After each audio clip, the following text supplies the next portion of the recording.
Hello everyone, this is Tasfaun. Welcome to Fidel Tutorial, Grade 6 English, Chapter 7, which is hard work.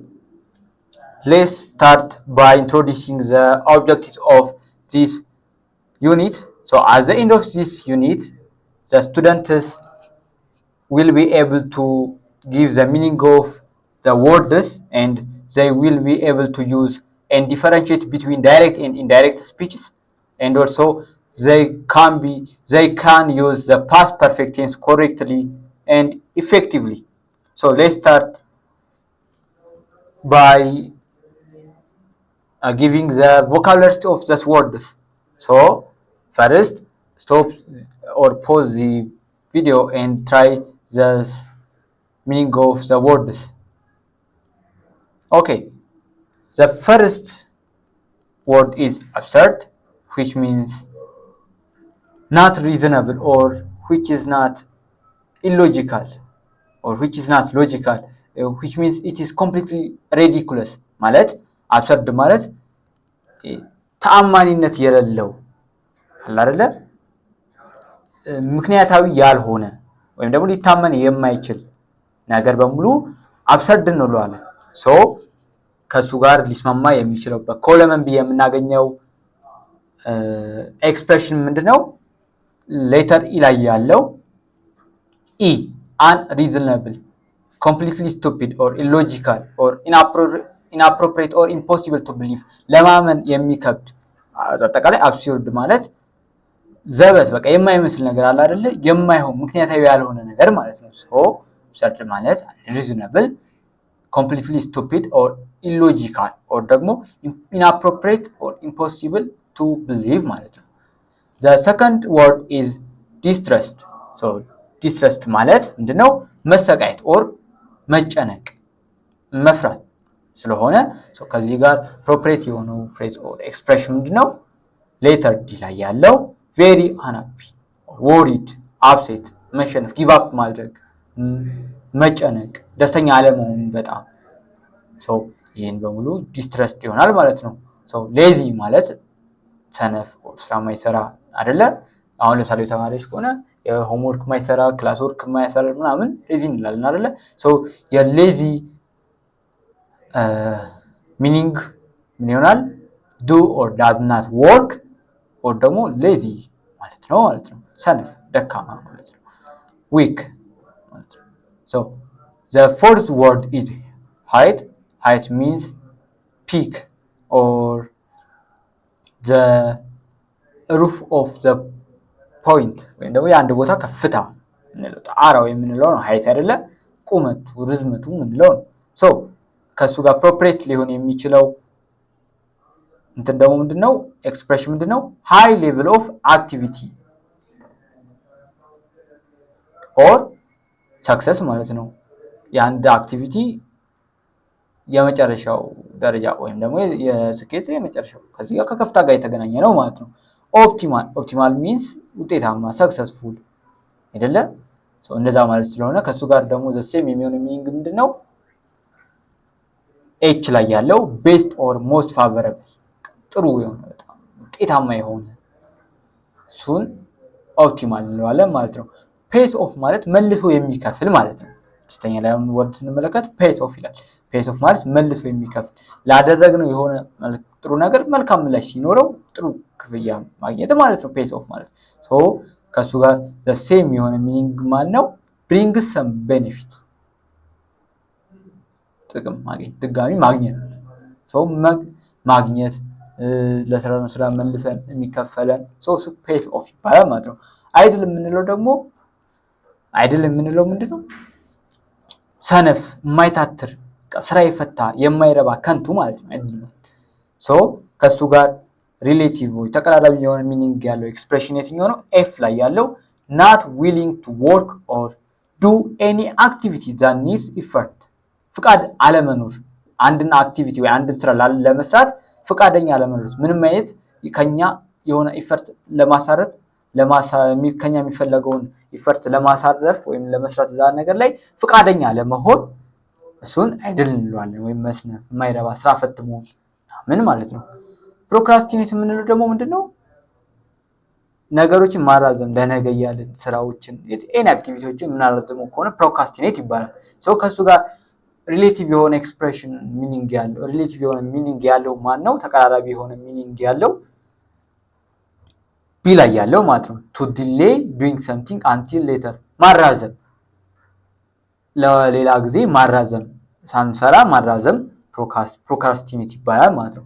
ዲስትራክሽን የምንለው ዲስትራክሽን ማለት ደግሞ ሀሳብን የሚሰርቅ ወይም አቅጣጫ ትኩረታችን የሚሰርቅ ሀሳብ የሚሰርቅ ምናምን ዲስትራክሽን ይባላሉ። ለምሳሌ አሁን በምናጠናበት ወቅት የተለያዩ ሀሳቦችን የሚወስዱብን ነገሮች እነሱ አሁን ዲስትራክሽንስ ይባላሉ። ከእሱ ጋር አፕሮፕሬት የሆነ በቢ ኮለምን የሚገኘው ኤክስፕሬሽን ማን ነው? ሲ ላይ ያለው ኤቲንግ ዛት ዳይቨርት ሰምዋንስ አቴንሽን፣ የአንድ ሰውን ትኩረት የሚቀይረው ወይም ደግሞ አቅጣጫ የሚያስቀይረው ያ ዲስትራክሽን ይባላል ማለት ነው። the next lesson is the past perfect tense. Past perfect tense is one type of tense which is the form of the past perfect tense we use is the past form of the verb to have, or which is had. And after had we add some past participle, or we add past participle or ደግሞ verb 3 እንጨምራለን ማለት ነው። ምንድነው past perfect tense የምንለው ፎርሙ ስንመለከት የverb to have verb 3 ወይም ደግሞ past የሆነውን hadን ፕላስ የሜን verb-ን past participle ወይም verb 3ን ተጠቀም ማለት ያ past perfect tense-ን ይገልጽልናል ማለት ነው። in the full sentence it becomes subject plus had plus past participle. It indicates past perfect tense. የባለፈው ቪዲዮ ላይ እንደተናገርኩት አንድ ሴንቴንስ ሚኒንግፉል ሴንቴንስ ነው ለማለት ምን ያስፈልገዋል? ሳብጀክት እና ቨርብ ያስፈልገዋል። sometimes ኦብጀክት ካለው አክቲቭ እና ፓሲቭ ቮይስ እንዳልነው ማለት ነው እሱ መስጠት ይቻላል። ከሌለውም ደግሞ ሳብጀክት እና ቨርብ ካለው ሚኒንግፉል ሴንቴንስ መስጠት ይችላል ማለት ነው።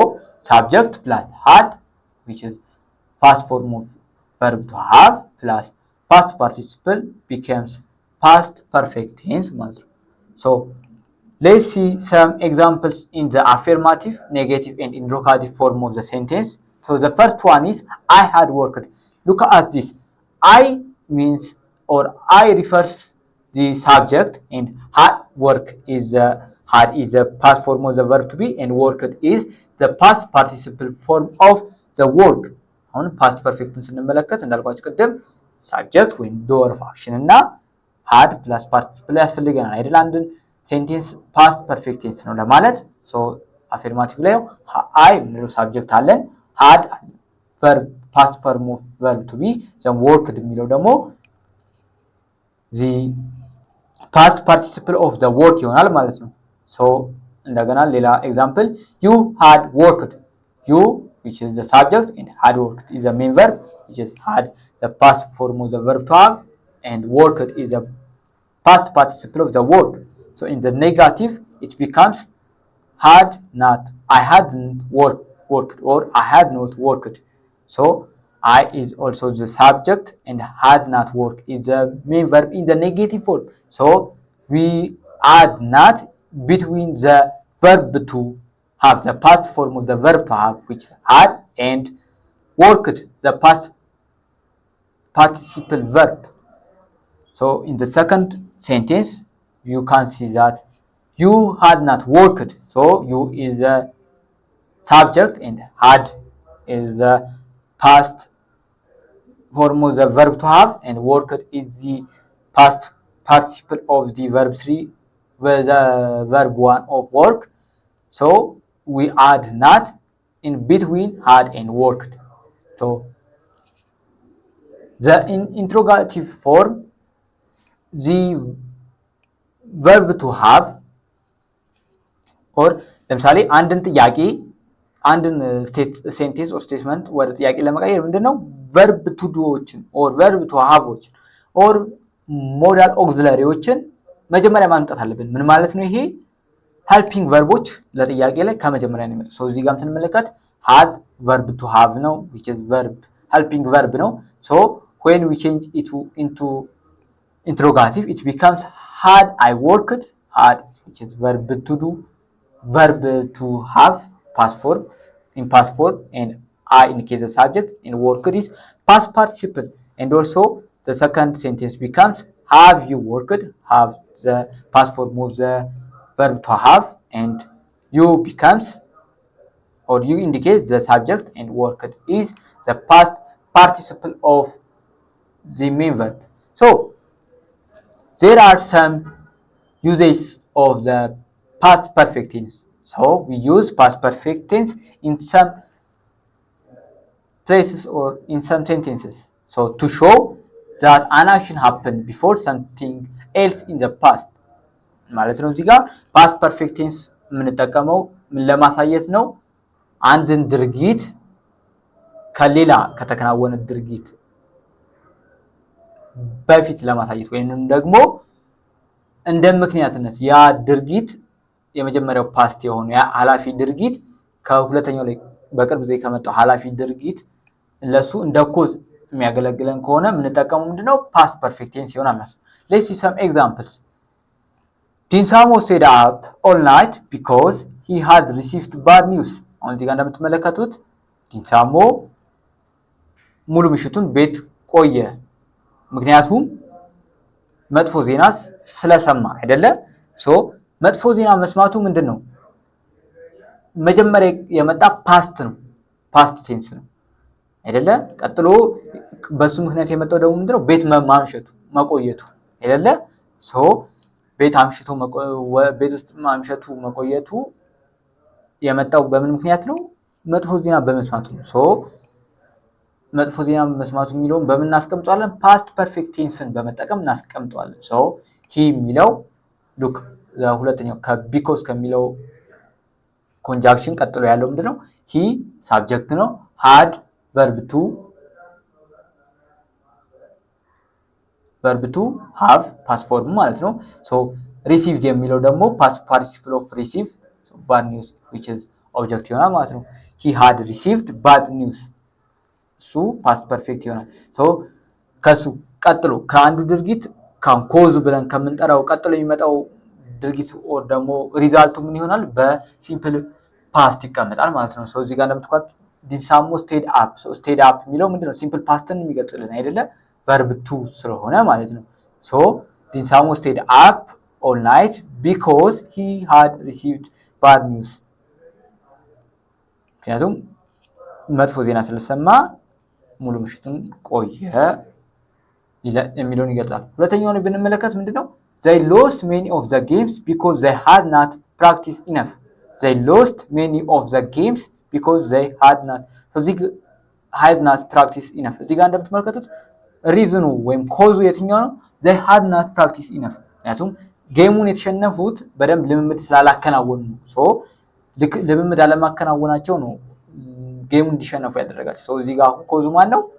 በደንብ በቂ የሆነ ልምምድ አለማከናወናቸው። ሶ እሱን በፓስት ፐርፌክት ቴንስ እንጠቀመዋለን ወይም እንገልጸዋለን ማለት ነው። ሶ they our subject, so had not የሚለው verb to have with past form and in the negative form, and practiced is the past participle form of the practice. And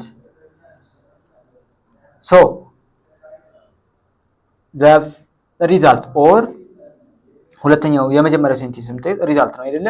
በልምምድ ባለማድረጋቸው ምክንያት የመጣ ነው። ሶ እሱ ደግሞ በሲምፕል ፓስት እንጽፈዋለን።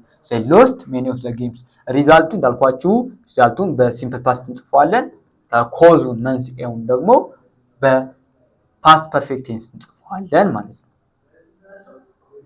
so past perfect tense also used to show that an action happened before a specific time in the past. ምንድነው? ፓስት ፐርፌክት ሌላው ምን ይጠቅመናል? አንድ አክሽን ከሆነ ታይም የኃላፊ ታይም ፓስት ታይም በፊት የተደረገ ድርጊትን ለመግለጽ እንጠቀማለን። ለምሳሌ አህመድ had learned English before he went to England.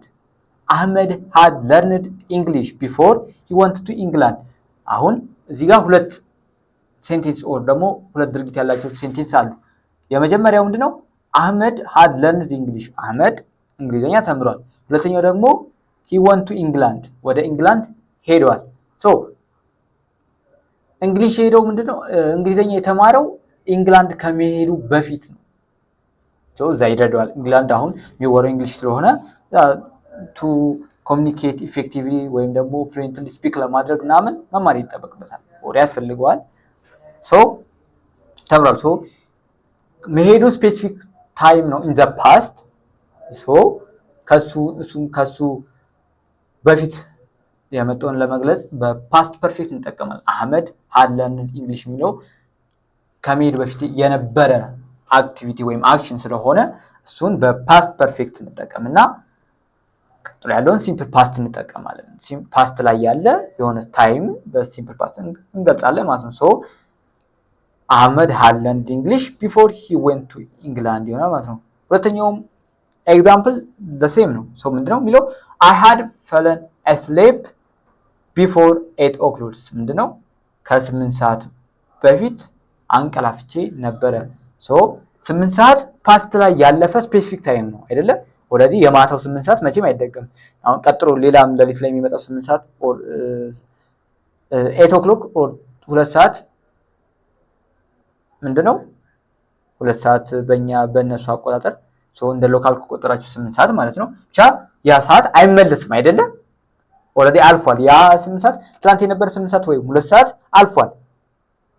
ገባችሁ አይደለ? አይመጣም ተመልሶ። ስለዚህ እሱ ኃላፊ ታይም ነው አንድ አለ። ከሱ በፊት የተደረገ ድርጊት ደግሞ በምን ይገለጻል? in past perfect tense which becomes I had fallen asleep before 8 o'clock የሚሆን ይሆናል ማለት ነው። so there are some questions. so before we will do it together you have to do it by yourself and so put or pause the video in 1 minute and do the questions by putting the verb into the correct tenses, simple past or past perfect. Okay, so the first question is we in the bracket or the main verb is go blank space to Addis Ababa because the Prime Minister in the bracket invites blankets as for a dinner reception. so ምንድነው ፕራይም ሚኒስቴሩ ለራት ጠርተውናል ወይም ጋብዘውናል። ለራቱ ዝግጅት ጋብዘውናል። ይሄ ምንድነው ኮዝ ነው አይደለ? ሶ ወደ አዲስ አበባ ሄድን። አሁን ወደ አዲስ አበባ ሄዳችን ምንድነው ስለተጠራን ሄድ ነው አይደለ? ባንጠራን ሄድም ነበር። ስለዚህ ፕራይም ሚኒስቴር ብላንክ የሚለው እሱ አሁን ምንድነው የፕራይም ሚኒስቴር ጋበዙን ወይም ደግሞ ጠቅላይ ሚኒስትሩ ለራቱ ዝግጅት ጋበዙን የሚለው ቀድሞ የተደረገው ኮዝ ስለሆነ እሱን በፓስት ፐርፌክት እናስቀምጠዋለን። የመጀመሪያውን ደግሞ ሪዛልቱ ወደ አዲስ አበባ መምጣታችን ስለተጠራ ነው ሪዛልት ነው አይደለ? ሶ ሪዛልቱን ደግሞ በሲምፕል ፓስት እናስቀምጠዋለን ማለት ነው። ሶ the question becomes we went to Addis Ababa because the Prime Minister had invited us for a dinner reception. so እንደዛ ይሆናል ማለት ነው። ሁለተኛውን ጥያቄ እንመልከት። he in the bracket the main verb is here and blank the news and blank to the telephone and blank a friend. so አሁን ምንድነው ልክ ዜናውን እንደሰማ ወደ ስልኩ ሄደና ለጓደኛው ደወለ። so ይሄን ስንመለከት መጀመሪያ ምንድነው የሚቀርበው? ዜናው መስማቱ ነው።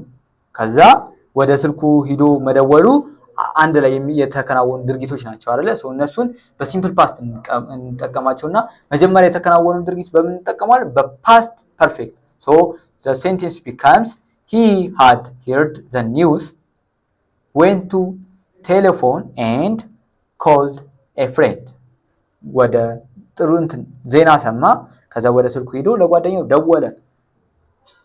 ያቻውን እዚህ ጋር the telephone went to the telephone and called a friend የሚለው ምንድነው? ከኋላ የተደረገ ድርጊት ነው ወይም ደግሞ ሁለተኛ ቀጥሎ የተደረገ ድርጊት። መጀመሪያ የተደረገው ግን መስማቱ ዜናው መስማቱ ነው። so he had heard the news, went to the telephone and called a friend. so ሶስተኛ when she blank the main verb is start in the bracket so to learn English she in the bracket already and learn blank French so already time expression ነው so it's እናገኘው ደግሞ ምንድነው በhelping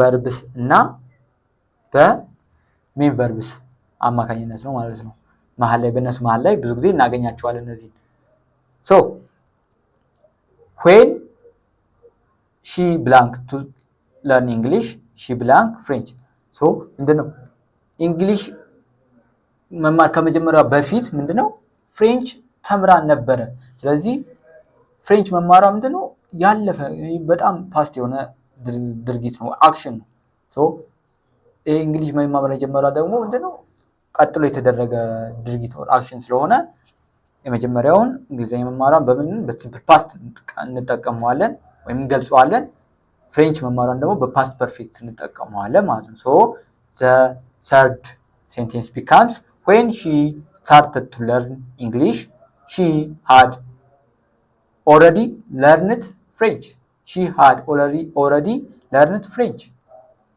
so for number 4 Jamili in the bracket already and the main verb is typed blank 10 pages when her computer in the bracket crash blank so ምንድነው ለምሳሌ አንድ ሰው መጻፉ ይቀርማል ወይስ ክራሽ ማድረግ አሁን ሰዓት ጀሚል ጽፋለች እየጻፈች ያለ ነው ክራሽ ያደረገባት ወይም የጠፋባት አይደለ ኮምፒውተሩ ሶ መጥፋቱ ቀጥሎ የመጣ ድርጊት ነው ሶ መጀመሪያ መጻፏ ግን ቀድሞ የተደረገ ክንውን ሶ መጻፏ በፓስት ፐርፌክት ይቀመጥና ክራሽ መሆኑ ወይም መጥፋት ኮምፒውተሩ ክራሽ መሆኑ በሲምፕል ፓስት እናስቀምጠዋለን ማለት ሶ the sentence becomes Jamil had already typed 10 pages when her computer crashed. Jamile had already typed 10 pages when her computer crashed. So number 5, by the time he arrived is the main verb blank at the pub. They, the main verb is run blank out of the beer. ምንድነው የሚለን ልክ ቦታው ላይ ሲደርስ ወይ መጠጥ ቤቱ ጋር ሲደርስ መጠጡን ወይም ቢራውን በሙሉ ጠጥተው ጨርሰውታል ወይም ተጠቅመው ጨርሰውታል ወይም አልነበር ለሱ የቀረ ማለት ነው ሶ መጨረሳቸው ምንድነው መጀመሪያ የተደረገ ድርጊት ነው አይደለ ሶ መድረሱ ደግሞ ልክ ቀጥሎ የተደረገ ድርጊት ወይ ነው ስፔሲፊክ ታይም ነው ፓስት ላይ የተደረገ ነው ሶ ልክ እንደደረሰ ምን መጠጥ ቤቱ ላይ ነስተታል ሶ በፓስት ፐርፌክት የምንገልጸው መጀመሪያ ያለፈውን ፓስት ወይ የበፊቱን ፓስት ስለሆነ ልክ እሱ ሲደርስ ያለው ደግሞ በሲምፕል ፕሬዘንት ይገለጻል ማለት ነው so the sentence becomes by the time he arrived at the pub they had run because the past participle form of run is run so they had run out of beer ይሆናል ማለት ነው so thank you for your attention and listening